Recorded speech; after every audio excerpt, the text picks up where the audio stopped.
শেখ হাসিনার বিচার দাবিতে বৈষম্য বিরোধী ছাত্র আন্দোলনের বিক্ষোভ। দেশে ফিরিয়ে বিচার সহ গণহত্যার দায়ে আন্তর্জাতিক অপরাধ ট্রাইব্যুনালে মামলার দাবি। ভারতে বসে দেশ অস্থিতিশীল করার ষড়যন্ত্র করছেন শেখ হাসিনা। ডক্টর ইউনূসের সঙ্গে বৈঠকের পর মির্জা ফখরুল। 25 সচিবের সঙ্গে বৈঠকে সড়ক ও রেলপথ চালুর সিদ্ধান্ত। এবং বাংলাদেশ ব্যাংকের 2 ডেপুটি গভর্নর সহ 4 কর্মকর্তার পদত্যাগ। কেন্দ্রীয় ব্যাংকের অনিয়মেই মেরুদণ্ড ভেঙেছে ব্যাংক খাতের, ধসিয়ে দিয়েছে অর্থনীতি, অভিযোগ সিপিডি।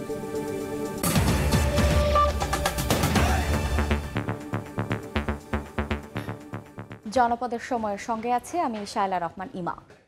আওয়ামী লীগকে পুনর্বাসনের চেষ্টাকারীদের পরিণতিও শেখ হাসিনার মতো হবে, এমন হুঁশিয়ারি দিয়েছে বৈষম্য বিরোধী ছাত্র আন্দোলন। বিকেলে ঢাকা বিশ্ববিদ্যালয়ের রাজু ভাস্কর্যে বিক্ষোভ সমাবেশে বক্তব্য দেন সমন্বয়করা। শেখ হাসিনাকে দেশে ফিরিয়ে বিচারসহ গণহত্যার দায়ে আন্তর্জাতিক অপরাধ ট্রাইব্যুনালে মামলার দাবি জানান তারা।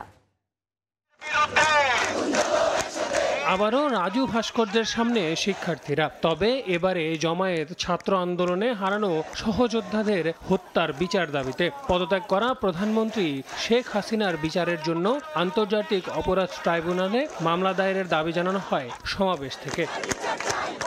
এ সময় ছাত্র জনতার ত্যাগের বিনিময়ে অর্জিত স্বাধীনতা যারা খুন করতে চায় তাদের পরিকল্পনা নস্যাৎ করা হবে বলে হুঁশিয়ারি দেন বৈষম্য বিরোধী ছাত্র আন্দোলনের সমন্বয়করা। বলেন, 15ই আগস্ট কোনো প্রতি বিপ্লবের চেষ্টা করা হলে তা কঠোরভাবে প্রতিহত করা হবে। যতবার এই আশঙ্কা হোক, আমরা ঐক্যবদ্ধভাবে সকল কু দমন করব। বসে এখনো এই দেশের মানুষের বিরুদ্ধে তিনি ষড়যন্ত্র করে যাচ্ছেন। আমরা ছাত্র জনতা এই ফ্যাসিবাদী হাসিনা এবং আওয়ামী লীগের সমস্ত ষড়যন্ত্রকে রুখে দেব। খুনিদের পুনর্বাসনে কেউ পরিকল্পনা সাজালে পরিণতি শেখ হাসিনার মতো হবে বলেও হুঁশিয়ারি দেন আন্দোলনের অন্যতম সমন্বয়ক হাসনাত আব্দুল্লাহ। যারা স্বৈরাচারকে পুনর্বাসন করতে চায়, যারা খুনি হাসিনাকে পুনর্বাসনের মতো বক্তব্য দিতে চায়, আমরা ছাত্র জনতা যেভাবে তাদেরকে উপদেষ্টা বানিয়েছি, ঠিক একইভাবে গদি থেকে ছুড়ে নামাতে আমরা দ্বিধা করব না।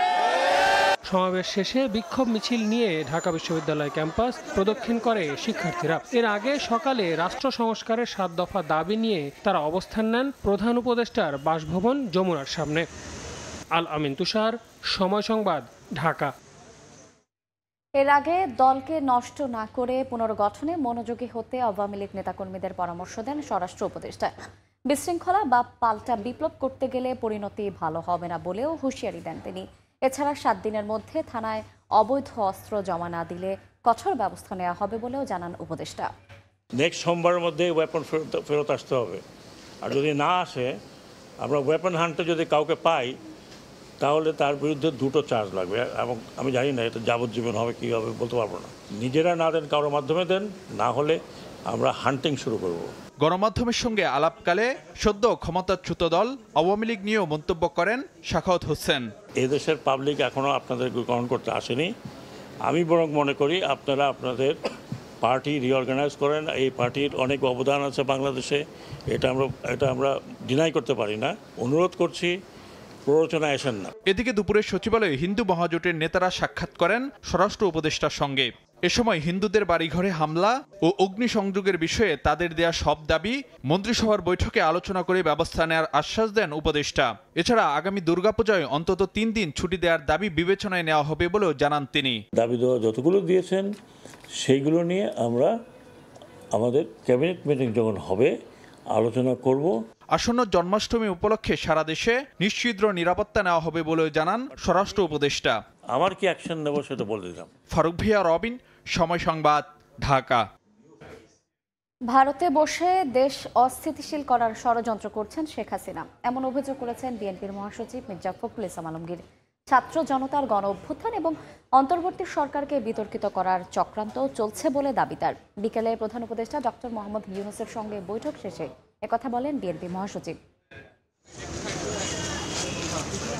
অন্তর্বর্তীকালীন সরকারের প্রধান ডক্টর মোহাম্মদ ইউনূসের আমন্ত্রণে তার রাষ্ট্রীয় বাসভবন যমুনায় আসেন বিএনপির প্রতিনিধি দল। দলটির মহাসচিব মির্জা ফখরুল ইসলাম আলমগীরের নেতৃত্বে দলটির প্রায় সব স্থায়ী কমিটির সদস্যরাই উপস্থিত হন যমুনায়। সোমবার বিকেল 4:45 থেকে 4:45 পর্যন্ত চলে বৈঠক। পরে গণমাধ্যমের সাথে কথা বলেন মির্জা ফখরুল। অভিযোগ করেন আওয়ামী লীগ প্রধান এখনও দেশের বাইরে থেকে দেশবিরোধী ষড়যন্ত্র করছে। বর্তমান সরকার ও ছাত্র জনতার আন্দোলনকে প্রশ্নবিদ্ধ করতে চক্রান্ত চলছে বলেও দাবি বিএনপি মহাসচিবের। খুবই দুর্ভাগ্যজনক যে এত হত্যা, এত নির্যাতন, এত নিপীড়ন এবং এতগুলো ছাত্রকে হত্যা করা, শিশুকে হত্যা করার পরেও সেই দলটি আবারও তারা বিভিন্ন রকমভাবে কথা বলছে যা বাংলাদেশের মানুষের স্বার্থের বিরুদ্ধে। স্থায়ী কমিটির সদস্য সালাউদ্দিন আহমেদ বলেন, ছোটখাটো বিষয় নয়, রাষ্ট্র সংস্কারে গুরুত্বপূর্ণ ইস্যুগুলোকে সামনে নিয়ে কাজ করতে সরকারকে আহ্বান জানিয়েছেন তারা। মাননীয় প্রধান উপদেষ্টা এবং তার উপদেষ্টা মণ্ডলী খুব দ্রুততম সময়ের মধ্যে গুরুত্বপূর্ণ সিদ্ধান্তগুলো ওনারা নিতে পারবেন বলে আমাদের বিশ্বাস আছে এবং তারা নিবেনও। বিকেল 5টায় প্রধান উপদেষ্টার আমন্ত্রণে বৈঠক করতে আসেন জামায়াতে ইসলামীর প্রতিনিধি দল। 11 সদস্যের দলটির নেতৃত্ব দেন আমির ডাক্তার শফিকুর রহমান। পরে গণমাধ্যমে কথা বলেন তিনি। সরকারকে সব ধরনের সহযোগিতার আশ্বাস দিয়ে শফিকুর রহমান অভিযোগ করেন, জামাতকে জড়িয়ে ভারত থেকে দেশবিরোধী ষড়যন্ত্র চলছে। দল নিষিদ্ধ ও তা প্রত্যাহারের বিষয়েও কথা বলেন জামায়াত আমির। যে কেউ আমাদেরকে নিষিদ্ধ করে দিলই বলে আমরা নিষিদ্ধ হয়ে গেলাম, এটা আমরা মনে করি না। কারণ শেষের দিকে সরকার এমন অনেক ভুল কাজ করেছে যেটার মাসুল হয়তো এই দেশবাসীকে দিতে হবে, সরকারকে তো দিতেই হবে, এটার বুঝাই দেশবাসীকেও টানতে হবে। পরে গণ অধিকার পরিষদ সহ কয়েকটি রাজনৈতিক দল ডক্টর মুহাম্মদ ইউনূসের সঙ্গে তার রাষ্ট্রীয় বাসভবনে বৈঠক করেছে। আহমেদ সালেহীন, সময় সংবাদ, ঢাকা।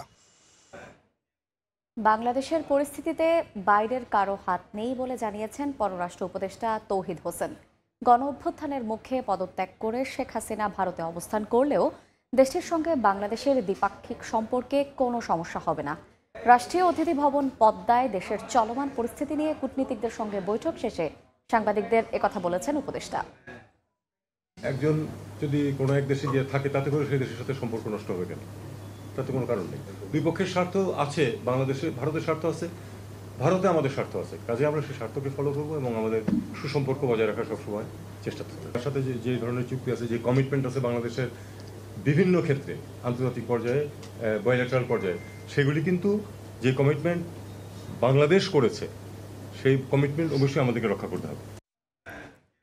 ইন্টারনেট সেবা বন্ধের ঘটনায় সাবেক প্রতিমন্ত্রী পলক সহ যাদের বিরুদ্ধে জড়িত থাকার প্রমাণ মিলবে তাদেরই বিচার করার ঘোষণা দিয়েছেন তথ্য প্রযুক্তি উপদেষ্টা নাহিদ ইসলাম। 24 ঘন্টা সময় দিয়েছি। এটার উপর নির্ভর করে হয়তো পুনরায় তো যদি তদন্ত করা লাগে বিস্তারিতভাবে সেটি করা হবে এবং অবশ্যই এই প্রক্রিয়ায় সরকারের লোক, মন্ত্রী বা অন্য কোনো সংস্থার লোক যদি যুক্ত হয় তাদের বিরুদ্ধে অবশ্যই বিচার করা হবে। স্টার্টআপ যারা আন্দোলনের পক্ষে, শিক্ষার্থীদের পক্ষে অবস্থান নিয়েছিল তাদের প্রতি বিরূপ আচরণ করা হয়েছে, তাদের বিনিয়োগ বন্ধ করে দেওয়া হয়েছিল। আমরা এই বিষয়টি নিন্দা জানিয়েছি এবং দ্রুত সময়ের মধ্যেই তাদের সাথে যোগাযোগ করা হয় এবং তাদের সাথে পুনরায় সরকারের যে একত্রে কাজ করার যে প্রক্রিয়া ছিল সেটি চালু করা হবে। জনপদের সময় আরও থাকছে। 8 দিন পর প্রাণ ফিরেছে সুপ্রিম কোর্টে। বিচার বিভাগের জবাবদিহিতা নিশ্চিতে প্রধান বিচারপতির সামনে 5 চ্যালেঞ্জ। আস্থা ফেরাতে সততার সঙ্গে কাজ করার প্রত্যয়। পদত্যাগ করেছেন বাংলাদেশ ব্যাংকের 2 ডেপুটি গভর্নর সহ 4 কর্মকর্তা। তাদের মধ্যে আছেন ডেপুটি গভর্নর কাজী সাইদুর রহমান এবং খুরশিদ আলম। এছাড়াও পদত্যাগ করেছেন পলিসি অ্যাডভাইজার আবু ফারা নাসের এবং বিএফআইইউ এর প্রধান মাসুদ বিশ্বাস। সকালে কেন্দ্রীয় ব্যাংকের সামনে অবস্থান নেন রেলের দুর্নীতি নিয়ে আন্দোলন করে আলোচিত মহিউদ্দিন রনি। এ সময় ব্যাংক খাত ধ্বংসে জড়িতদের পদত্যাগ সহ বেক্সিমকো গ্রুপের কর্ণধার সালমান এফ রহমানের বিরুদ্ধে ইডিএফ ফান্ড থেকে $30 মিলিয়ন হাতিয়ে নেয়ার অভিযোগ করেন তিনি।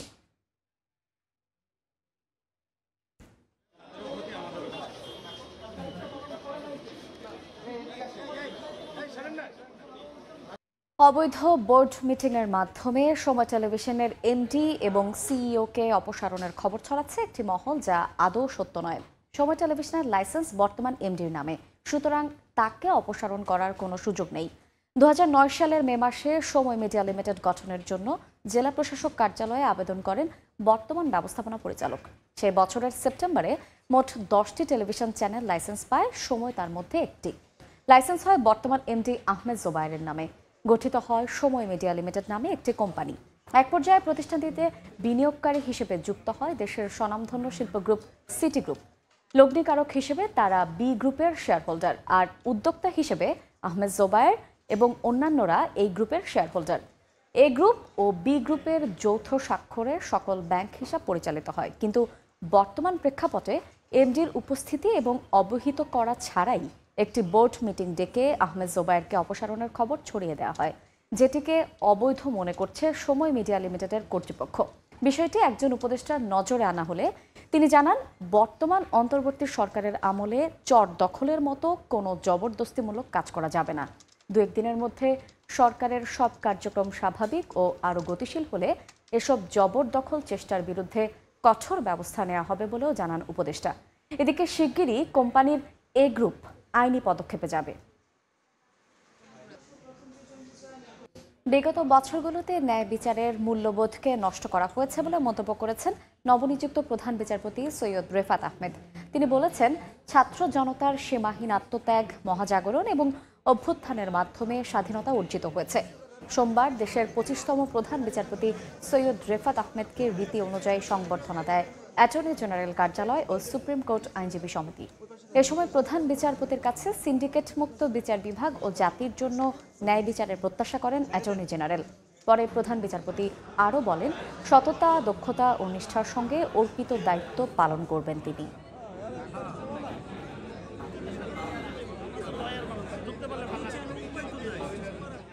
জনপদের সময় আরও থাকছে।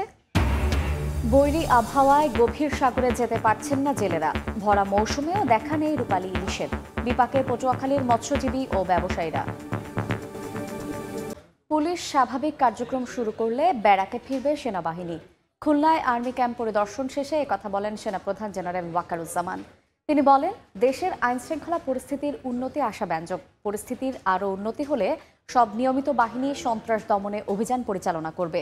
সহিংসতা পরিহার করে সব দলকে শান্তিপূর্ণ কার্যক্রমের আহ্বান জানান তিনি। এর আগে খুলনা বিভাগে কর্মরত সেনা সদস্যদের নানা দিক নির্দেশনা দেন। পরে বিভাগীয় প্রশাসন, জেলা প্রশাসন, ডিআইজি, কেএমপি কমিশনার সহ ঊর্ধ্বতন সরকারি কর্মকর্তাদের সঙ্গে বৈঠক করেন।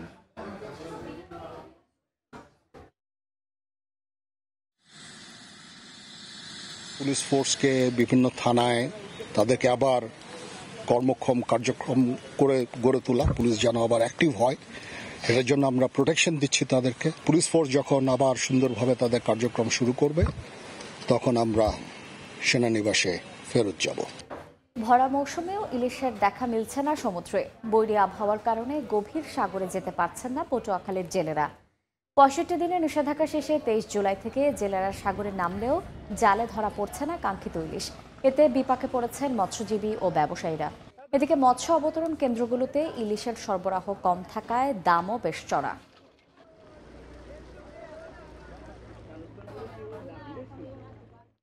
জনপদের সময়ের শীর্ষ সংবাদগুলো জানিয়ে দিচ্ছে আরেকবার।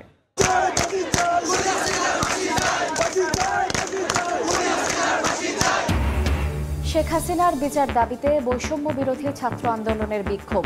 দেশে ফিরিয়ে বিচার সহ গণহত্যার দায়ে আন্তর্জাতিক অপরাধ ট্রাইব্যুনালে মামলার দাবি। এবং ভারতে বসে দেশ অস্থিতিশীল করার ষড়যন্ত্র করছেন শেখ হাসিনা।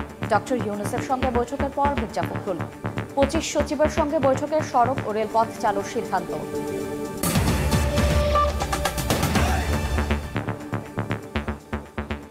এই ছিল জনপদের সময়। এরপর দেখবেন রাতের সময়। সঙ্গে থাকুন সময়।